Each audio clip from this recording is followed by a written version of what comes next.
yeah, there's something to be said about that. You need to pay attention. Yeah. Good idea. Good advice for your general bike life, Yes. right? Is pay attention, no matter whether you're on a road or on a trail. Exactly. And so you were saying that what happened? You're having a great time. It's sunny, or I don't know. Yeah, it was beautiful. Where were you? Tawadonner. I ride a lot at Tawadonner, and frankly, the trails there are really well maintained, and some of them are technical, but the stretch I was in was not very technical, and I just was not at the top of my game. So those things happen with a mountain bike. They shouldn't happen with a road bike. So you were in a place that wasn't very technical, and then what happened? I probably got too far over my front wheel for some reason. Maybe I slid forward on the seat a bit, and the next thing I knew, I had lodged it somehow, and it just threw me to the ground. So. Were you going super fast or anything? No, I was going super slow, which is the reason why I probably went down. If I'd been moving a little faster, I don't think that would have happened. Oh, what's your name? Jeff. Jeff. All right. Thanks for telling the story, Jeff. How you feeling now? I feel fine. Yeah. Good. You didn't injure yourself in No, I other banged ways. myself up, and I thought, I'm going to have a rough time getting out of bed the next morning. But I got out of bed, and I went and I swam, and I was fine. So, good. And I went and rode again. I have another bike. Luckily, I can switch back and forth between mountain bikes. So, I brought this one to Randy and said, please help me. And he helped me right out. So At College Cyclery. And so the derailleur was bent, right? the hanger for the derailleur, yeah. Yeah. So what's your name? My name is Kai. Kai. Jeff. Good to meet you, Jeff. Yeah. That's probably not your favorite bike story. Do you have a favorite one from the past, one that, when you're just kind of shooting the shit with people, you say, hey, this happened to me on my bike once, or whatever? I've had a couple of mishaps, but I'm really embarrassed by the fact that things happen like that, so I really don't.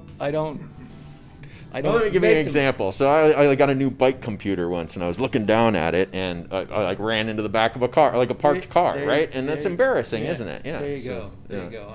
And very early on, when I first started cycling as an adult, because I did a fair amount of cycling as a kid, but I had entered a triathlon, and one of my friends fell in front of me, and I actually went right over the top of him. I broke, and I went right over the top of the bars, ended up dislocating a finger, which I think was this one, which is now all buggered up.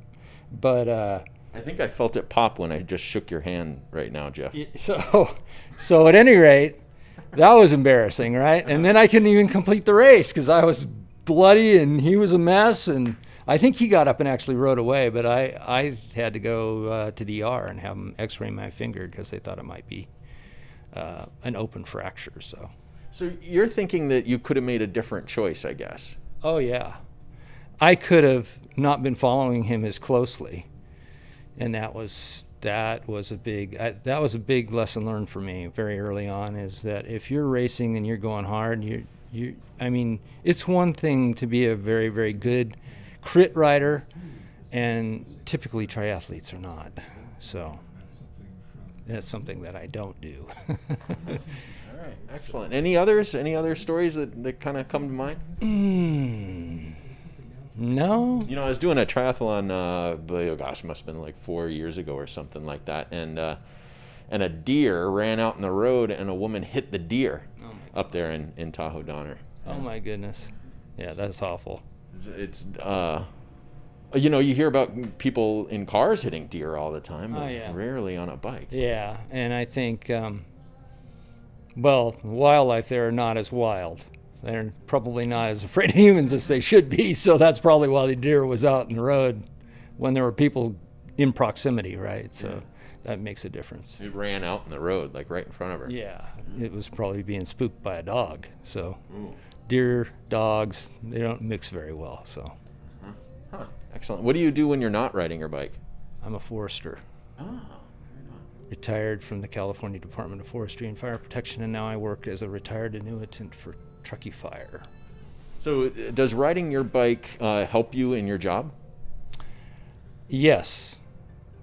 It's good to be outdoors and be aware of what the temperatures are, the fuels, how dry the fuels are. You can get a sense of all that when you've been around it for 30 plus years.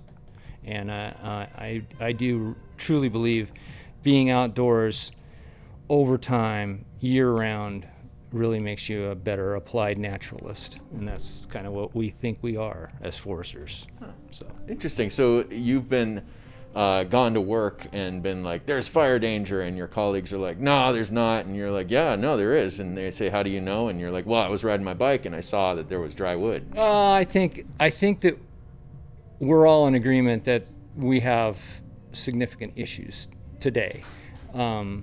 It's more just staying in tune with what's outside. You know, what nature presents on a given day is always different. So It's like there's another customer here, so I'm going to see if I can get her to talk. there you go. Thank you, Jeff. You're welcome. Thank you. What's your name, sir? Buddy. Buddy, and you came into College Cyclery today with your what? Your GT? Yeah, GT Aggressor. It's just an inexpensive bike I got from Dick's Sporting Goods. Having some trouble with it today, but it gets me around pretty well. What kind of trouble are you having? Just front tire and the gears. Gears are messing up a little bit, I think. And so how has that caused you a problem? Well, got to get back and forth to work, you know, and so hopefully I'll be able to get it fixed soon. And Is this your main form of transportation? for the time being, yeah. Living here in Reno, you know, you can get pretty much anywhere on a bicycle, so I prefer this actually. How has it gone for you, riding around Reno? It's gone pretty well. Good, yeah. Get a little bit of exercise here and there. Other than the bike itself, have you had any problems or success stories? Like, yeah, you've got to work way faster than you thought, or? Yeah, it's a lot better than the Schwinn that I used to have. The gears seem to get me around a little bit quicker, and better tires and better frame. It sounds like you used to have a fixie, like without gears or something, huh? Yeah, an old newer Schwinn. And here in Reno, you know, there seemed to be a lot of bike thieves around. I had that Schwinn stolen, so I decided that I'd go ahead and spend a couple extra bucks, you know, and get myself something better and a better lock. Hopefully that keeps somebody from stealing my bike, you know. That's a good beefy lock. Yeah, it's pretty good. I got it from here. It's Nice. You got it from College Cyclery? Yeah, it's not too expensive. So you had like a really cheap lock before that you bought probably from Dick's or something? Yeah, I was kind of naive to the cable locks and how people would just take a pair of bolt cutters and snip right through them. So I decided to get a little something that give them make it a little harder for them. Yeah. Excellent. Right on. How has it gone getting to work on your bike? Are you saving money and stuff, or what? Yeah, definitely saving money on gas compared to, yeah. And like, no, you don't have to pay for insurance, and you don't have to pay to fix the car. What else? Exactly, yeah. And, you know, hopefully that changes soon. Just, you know, trying to get my financial situation together, I guess. But, yeah, it gets me around pretty well. Have you had any incidents where you've crashed or narrowly crashed? No, not too bad. No. So it's been safe. Yeah, pretty safe. Means we're getting around. Yeah. Definitely. Excellent. Well, I don't want to take up any more of your time. You're busy. You gotta walk because you don't have your bike, right? Yeah, I'm working graveyard and I gotta get to the bank. So. All right. Good luck. Thanks for chatting. Yes, sir. All right. Bye. So whatever you do, try not to daydream while you're riding your bike. I know it's hard, but just try. Focus on the road and be safe. Here's Nat King Cole, Bicycle Built for Two.